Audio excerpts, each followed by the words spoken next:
Bom, nós tivemos um probleminha aí, a nossa internet nos deixou fora do ar por uns instantes. A gente continua a entrevista com o Vitor Cipriano, presidente da CGL.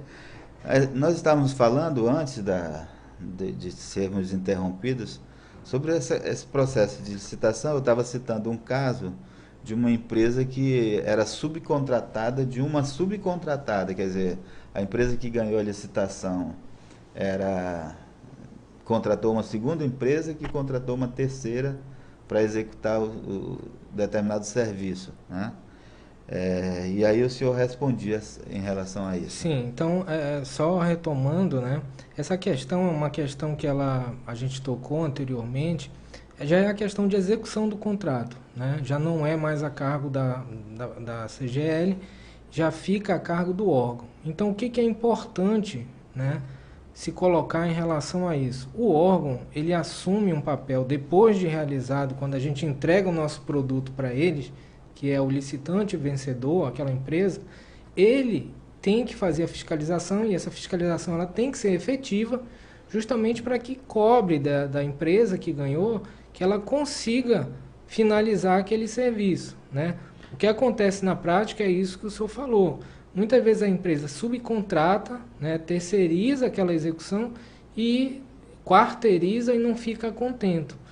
O ideal seria que os órgãos que são os destinatários finais das licitações, quando detectassem esses problemas, adotassem providências para que aquelas empresas que ganharam e não entregaram, elas fiquem impedidas de licitar dentro do Estado. Essa é a punição legal delas, né? Só que não depende da gente. Eu estava dando o exemplo que determinado órgão chegou, nós fizemos a licitação, entregamos a licitação para ele, ele falou, olha, esse cara, essa empresa, ela que executava, não executava a contento. E a nossa pergunta para ele foi justamente essa: o que vocês fizeram para evitar que a empresa voltasse? Porque nós temos mecanismo de barrar, né, de evitar que essas empresas reingressem dentro do nosso sistema. E isso tem que ser feito na execução do contrato. Eu me lembrei aqui de uma entrevista que eu fiz com a ex-secretária de Infraestrutura do Estado, em 2015, Valdívia Alencar, e ela dizia na entrevista que quase a totalidade dos contratos precisavam de aditivos, e a CEINFRA concedia aditivos, né? Aquilo foi uma coisa que me assustou, porque eu nunca tinha ouvido alguém do órgão público falar abertamente sobre isso. E ela dizia e mostrava lá que a CEINFRA necessitava, porque, segundo ela, as licitações são feitas, mas o projeto básico nem sempre é bem feito, acrescenta-se serviço aqui, acrescenta ali, às vezes tem uma necessidade que não foi prevista no contrato e tudo mais. Onde é que entra aí a CGL tem como fazer alguma coisa nesse sentido? Nenhuma participação, foi o que nós falamos no início, né? Quando o processo de licitação vai para a CGL, ele já tem que estar pronto, apto a ser lançado. Então, projeto básico, orçamentos, pesquisa de mercado, a parte de dotação orçamentária, que basicamente é isso daí, isso é feito pelo órgão. Então, no caso a CEINFRA é responsável pelo projeto básico. A CEINFRA é responsável por verificar se aquelas especificações atendem à necessidade do que eles querem, né? Quando vai para a CGL, a gente não pode entrar nesse mérito, né? Apesar de nós termos gente capacitada, isso é para que a gente divida, não. Isso aqui é do órgão, essa é a necessidade do órgão. Então, se não houve a previsão ou se há necessidade de aditivo, isso é uma questão que realmente, possivelmente, houve uma falha inicial. Pois é, porque aí nesse caso eu posso fazer uma licitação, um serviço ou para uma obra, por exemplo, e combinar com a empresa de jogar o preço mais abaixo, porque depois eu vou certamente dar um aditivo, conceder um aditivo, né? Só que assim, quando você faz o seguinte para a empresa jogar o preço mais abaixo, o aditivo ele não vai suprir essa questão de jogar o preço lá embaixo. Porque quando você faz a estimativa, né, aquela tua estimativa ali, ela já tem que estar abarcando todos os serviços que tu tem previsto. Na verdade, os aditivos, eles têm um papel específico. Eu construí uma escola. Poxa, eu não previ o muro. Isso é questão de aditivo. Isso não estava no projeto, mas é necessário. Tá? Ou aconteceu dentro do... Vamos imaginar uma crise econômica que abalou as estruturas ali da empresa, né? Então ficou inviável. Ela deu causa a isso? Não. Então foi um fato que a gente chama fato do príncipe, fato do Estado, né? Que aí cabe o aditivo. Agora, aditivar um contrato para majorar preços que já deveriam ser já previstos, é meio complicado a gente falar nessa questão de aditivo. Para isso. Pois é, a CGL ela consegue analisar o projeto básico e identificar que ali pode ter um problema ou não? Mais uma vez, assim, a CGL ela não vai adentrar nesse mérito. Né? Capacidade técnica... E quem é que poderia fazer isso, por exemplo? Deixa eu citar aqui um caso concreto, a obra da Ponte Rio Negro, né? Sim. Ela foi licitada por 470 milhões de reais. Quando começou a obra, a empresa disse, olha, tinha um projeto básico, esse projeto básico foi feito por uma empresa contratada pela CEINFRA para fazer o projeto, ou foi a CEINFRA que fez, eu não lembro direito. E aí, quando a empresa fez o projeto executivo, ela identificou que as estacas não eram adequadas para fazer a ponte, tinha que ser outro tipo de estaca, né? E aí pediu um aditivo de 300 milhões de reais, que ultrapassava aquele limite de 50%, né, previsto. Uma obra, na verdade, são 25% só, né? Não, acho que ela chega a 50. Obra, né? Reforma que seria 50, né? Mas aí ultrapassava todos os limites, porque de 470 milhões de reais, 479 milhões, eu acho, era menos de 500 milhões, aliás, não, era 740 milhões, só corrigindo aqui. E aí pedia-se um aditivo de 50% ali, que era 300 milhões, né? Mas, então, houve uma série de medidas, inclusive o Tribunal de Contas do Estado tomou uma decisão dizendo que poderia ser feito o aditivo e tudo mais. Mas ali é um caso clássico de uma obra que foi licitada, certamente, se ela tivesse com valor adequado, essa empresa teria sofrido uma concorrência maior para ganhar a licitação, né? É muito específico, assim, eu realmente não posso falar a respeito desse processo, né? Não tive acesso, não era da nossa gestão, mas é o que a gente falou. Você falou assim, foi detectado no momento do projeto executivo que aquelas pilastras, as fundações não eram as adequadas. Houve uma falha? Houve. Isso é evidente, né? Agora sim, os valores já investidos o que a gente busca dentro do poder público é evitar que haja um dispêndio desnecessário. Então, se eu já estou com uma obra em execução e me surge essas questões, eu acho que tem que se procurar maneiras de adequar e viabilizar, né? E como você falou, realmente eu não conheço, esses dados são seus. O Tribunal de Contas foi instado. Então, o Tribunal de Contas, ele, além de ser o órgão de controle, né, um dos órgãos de controle da administração pública, ele detém profissionais dentro do seu quadro com expertise necessária a analisar essa questão. E eles autorizaram essa... Na verdade, o primeiro parecer do TCE foi de que ele não poderia se manifestar num caso concreto, né? E aí foi feita uma nova solicitação, a gente sabia que era para liberar o aditivo da ponte, e aí o TCE, eles não especificaram mais, foi um caso abstrato, e aí o TCE disse, não, pode, se for gerar prejuízos para o Estado, é melhor que se faça o aditivo a gerar um prejuízo maior para o Estado. O que não foi, na verdade, eu estava ali como jornalista naquele período, fiz várias matérias sobre isso, e a gente percebia ali que não tinha fundamento aquele parecer do TCE, apesar de ser um órgão técnico, né? Era mais uma decisão política do que técnica. Então, são essas questões que eu estou colocando aqui. É claro que a nossa entrevista é com o presidente da CGL, a gente está falando sobre processo de licitação. Mas tudo isso passa pela CGL, né? É isso que eu estou querendo entender.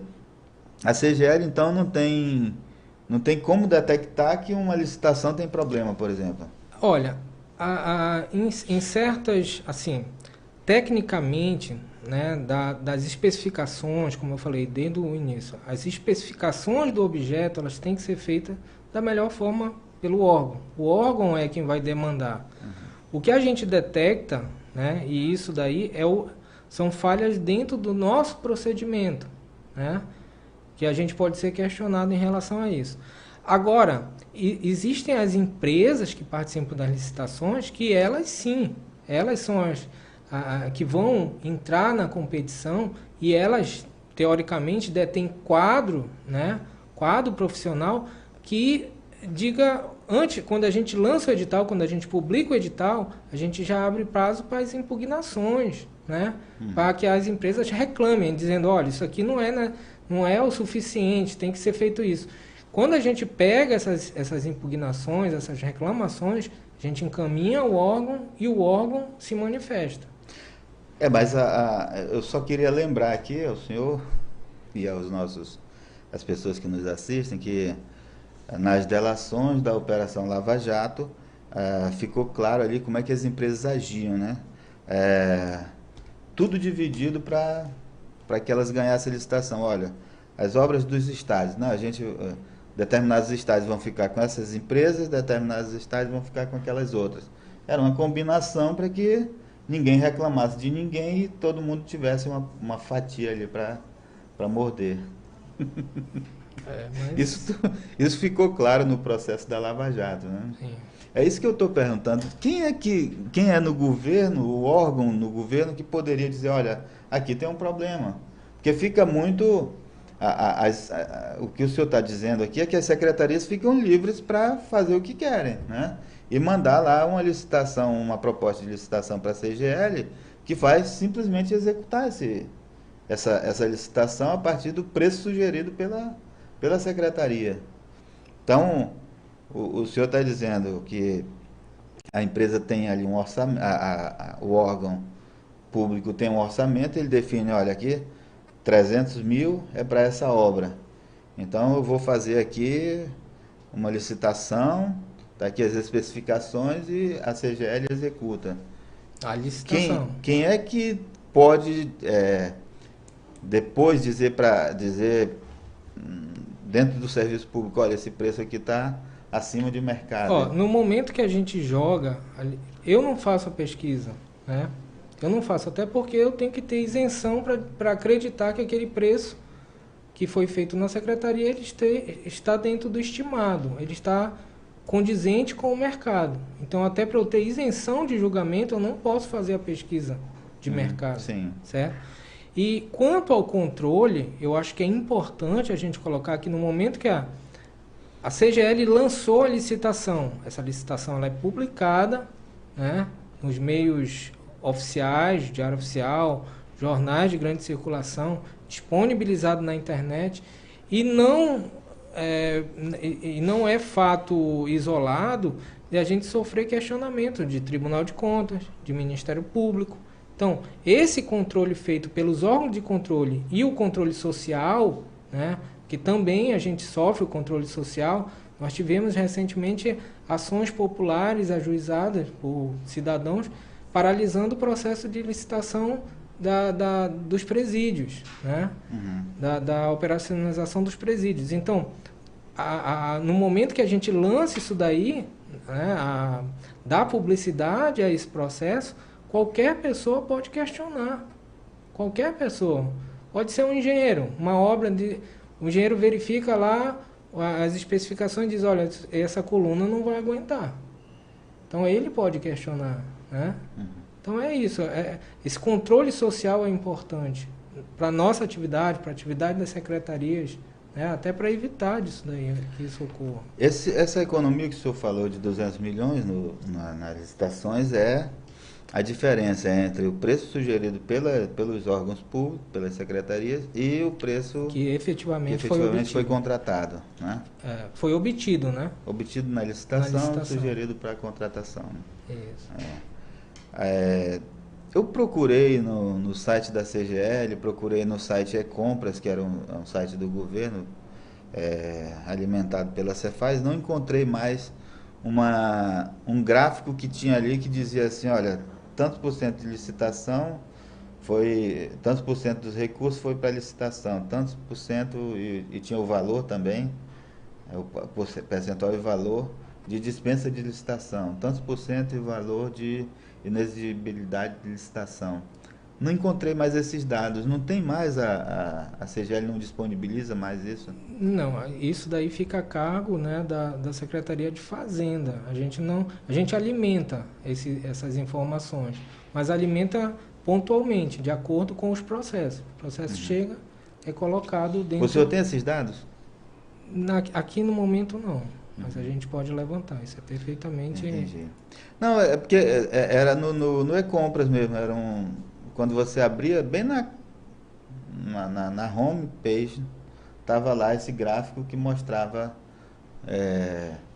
era alimentado em tempo real, quanto se gastou de dispensa de licitação, quanto foi licitado, né, quanto em valores foi licitado e quanto foi dispensa, quanto foi inexigibilidade e outras opções lá que tinham. E eu confesso que eu busquei isso e não encontrei mais. Posso verificar, porque na verdade assim, os nossos sistemas, eles são todos, e eu acho que isso é salutar, né? Eles são gerenciados pela Secretaria de Fazenda. Então, tem uma questão que chama, dentro da licitação, tempo randômico, né? Tempo randômico é no momento que está tendo os lances, pode variar de 30 segundos a 30 minutos. A gente não tem acesso a isso. Então, a disputa ela fica aberta, é gerenciado pelo próprio sistema, até que para a gente não ter essa ingerência, né? De dizer assim, não, chegou no preço que eles quiseram, eles paralisaram. Não, a gente não tem essa ingerência. Então, o tempo randômico é feito pelo próprio sistema. Tem determinadas informações que às vezes são retiradas, não são tão importantes para o desenvolvimento do nosso trabalho, que eu realmente não tenho como lhe precisar. O que eu encontrei, por exemplo, você tem lá a lista de processos com dispensa de licitação, mas aí você tem que clicar em cada um e abrindo para você saber quanto foi. Se você quiser fazer uma soma, tem que fazer esse trabalho braçal. O que antes já estava tudo lá, mastigadinho, era um gráfico que mostrava os dados das licitações, consolidados. Né? Vitor Fabiano Soares Cipriano, eu agradeço a sua presença, muito obrigado por participar aqui do nosso bate-papo. Eu é que agradeço mais uma vez, assim, eu acho que a gente conseguiu esclarecer alguns pontos, né? Tirar um pouco dessa máscara de dizer que a licitação é o problema de todas as coisas. Na verdade, nós somos instrumento, né? Para que as políticas públicas sejam viabilizadas. E estamos à disposição na CGL, no final do mandato, né? Estamos já preparando a nossa transição aí, mas enquanto nós estivermos lá, estamos à disposição para qualquer esclarecimento, qualquer... Tem uma pessoa da CGL na comissão de transição? Não. Ok, a gente agradece então a sua presença, agradece a audiência e a gente encerra aqui agradecendo a você principalmente. Muito obrigado.